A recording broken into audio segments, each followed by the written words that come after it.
Hello and welcome to the Superhero Hub. It's your boy Sam. I'm Matt. And today we're reviewing Defenders. episode 5. This episode being called Take Shelter. It kicked off, I suppose it had to.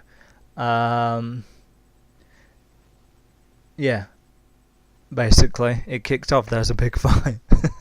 Elektra got floored by the car and now is kind of all kicking off. So yeah, there's not really much to say about the fight. You had each of the members kind of roll. You know what I mean? It was all right, wasn't it? But it wasn't the one they had in the office building was better. Yeah, because it was kind of like, I guess they were trying to get Iron Fist. I mean, you've got each of the heads, apart from whatever his name is. I thought the Japanese guy's entrance in was pretty sick, like dashes across the building and then just straight jumps through the skylight. That was pretty sick. That was a cool kind of visual. But yeah, it was just whatever. It's good because it brought up another point. I guess the fight that it had interaction with Daredevil and Elektra, like he kind of they're like, right, let's all keep together, all of them back to back, like being encircled, and then he kind of just grabs Elektra and kind of pulls away from it.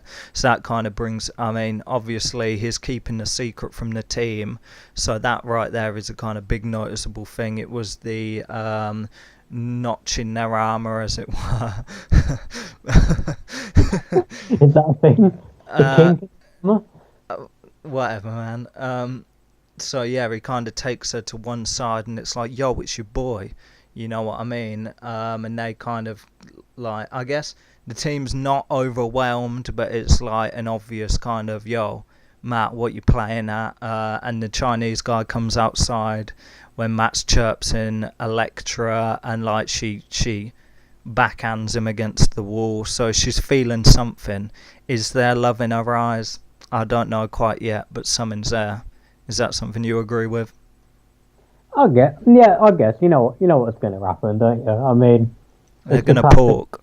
Yeah, it's the brainwashing, and then you work your way through it, and then she comes back to the kind of sort of good. The brain is washed, but the heart knows what it wants. So yeah, and each of the heads turn up. You've got like the White Hats gang letting off hot licks, and then Madame Gal just rolls up and pops one of them in the back of the head like, yo, we need him alive, yeah, you need to calm right down. And then it's kind of, so that they kind of escape. They end up getting into the sewers.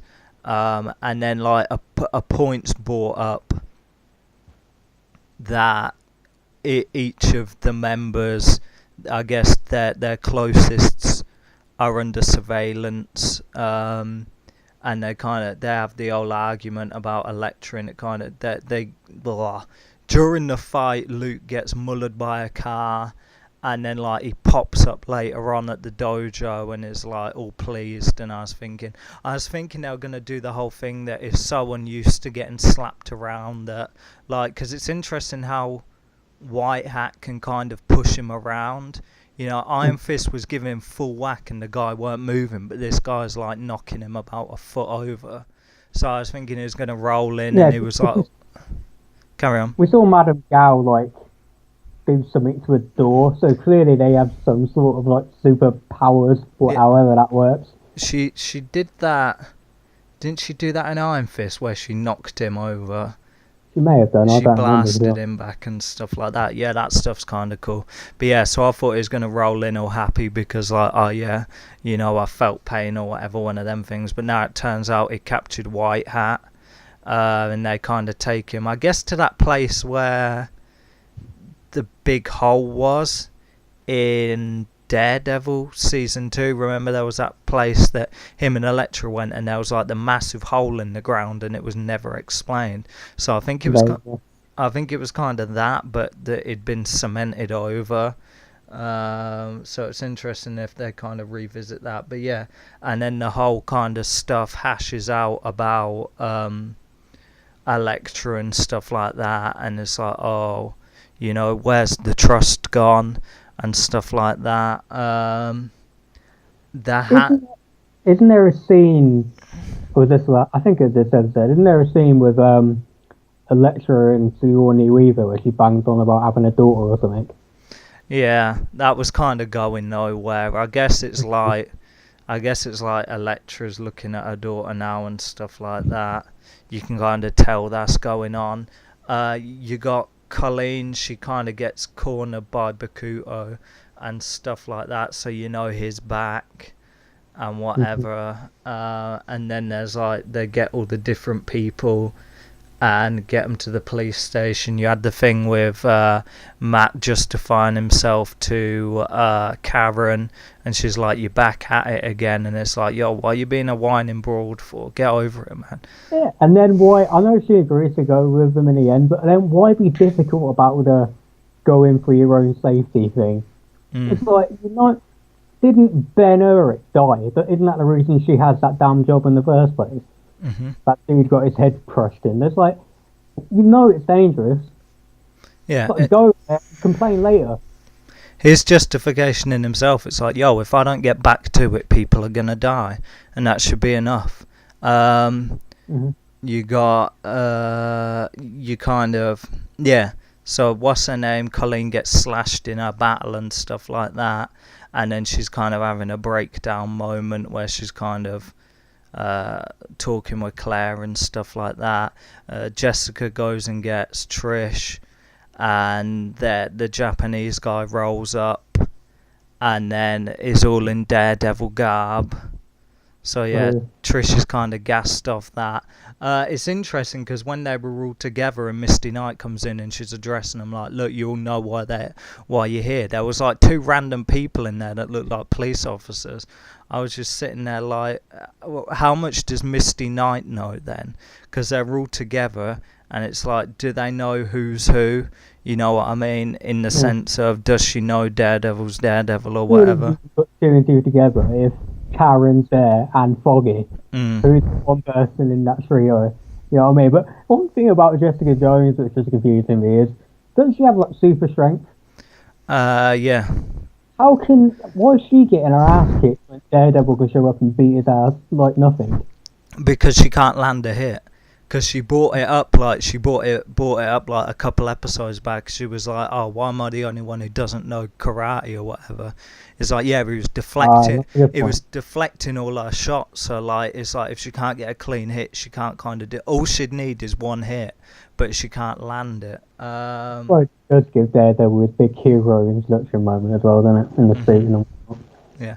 Then you had the kind of meeting with the hand, and then obviously there's mistrust in the. I guess they're all trying to get back to Kunlun for some reason. I guess that's why they need Iron Fist. It's interesting what they, because Kunlun's there. I guess they're kind of super banished, and I guess this wall they were talking about a couple episodes back and doorway. Maybe that's a way they can get there, and that's why they need Iron Fist or whatever. Yeah, probably. I guess I'm not at this point. I'm not really feeling the Hand as villains at the moment. Well, I don't think there's no Kingpin. There's no like one character I really latch onto at the minute. No, I guess they're this whole Elektra thing. They're a bit. Obviously, the Japanese guy's not on it. He thinks she's like turning or whatever. It's interesting they bring the point up because I guess they're not immortal now because they kind of put all their power into Elektra. I think that was kind of referenced, so that's kind of interesting. Why they'd kind of do that? I don't get why they'd do that. And then you have obviously White Hat. They're interrogating him, kind of getting nowhere. And then you got the Daredevil interrogation scene, and it's like, oh, he's not going to break, so don't bother torturing him. But half hour later, we're going to just like torture him, and then it's going to kind of start talking. He ends up escaping, and then Stick does what's necessary because he's just about to juke. He looked again like he was going to kill Iron Fist. It's like, yo, you ain't meant to be killing him. Yeah. So it's like, make your mind. Iron Fist get caught pretty easy as well, didn't he? Oh, Christ, yeah. So yeah, see, he seemed competent early on. Like it looked as though he'd progressed in his fighting, but obviously not. So I'm thinking, like, I know it takes a while to like summon his chi or whatever, but come on, like, can't he just do it and like punch the guy like that or something? they're I guess not. they're super stringent on it. So yeah, White Hat, I guess, loses his head. So that's one of the. So they're kind of equal now. It's 4-on-4, as it were, and then we kind of have the scene at the end where Elektra kind of finds her way back to Matt's apartment. She's kind of walking around, and then she lays her head to rest on his pillow. A very emotional scene, but you were unmoved. Yeah, I didn't feel it particularly, but there was an interesting line. I wish I could remember exactly what it was, but it was something along the lines. It was Sigourney Weaver, Alexandra, whatever we called her, and Madame Gao. Something along the lines like, "You're scared of dying, but we want to live long enough to get home," or something like that. Yeah, Kung Lan. Yeah, it seems like there's a discrepancy in the hand of what exactly they're after. I think they just kind of mean whether it's a reference to kind of Alexandra being a little reckless with the whole Elektra thing.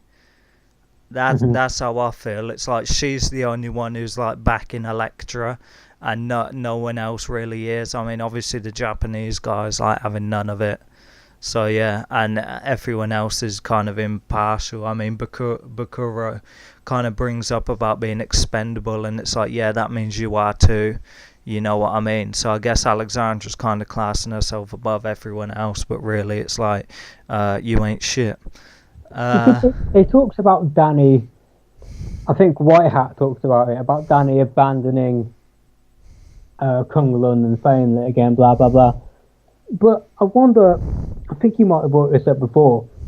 Didn't the end of his show, wasn't that him going back? Yeah, and it fell, I guess. It was all over the place. Are they going to address the fact that he went back? Because right now, like, if you didn't see that scene at the end of the show, you would never know he's been back to Kung Lun. Yeah, I don't know. They've kind of been a little light on that, whether it kind of gets brought up later. Another point as well, I think Bakura brings up, he goes to Madame Gao and is like, at least I don't blind my disciples. So whether that was a nod at like Stick having trained underneath her. Probably. Yeah, so I thought that was a cool little nod or whatever. Let's talk numbers. I felt about it was about on a par of the last one, so 7.5. I'll hit it with an 8. You know what I mean?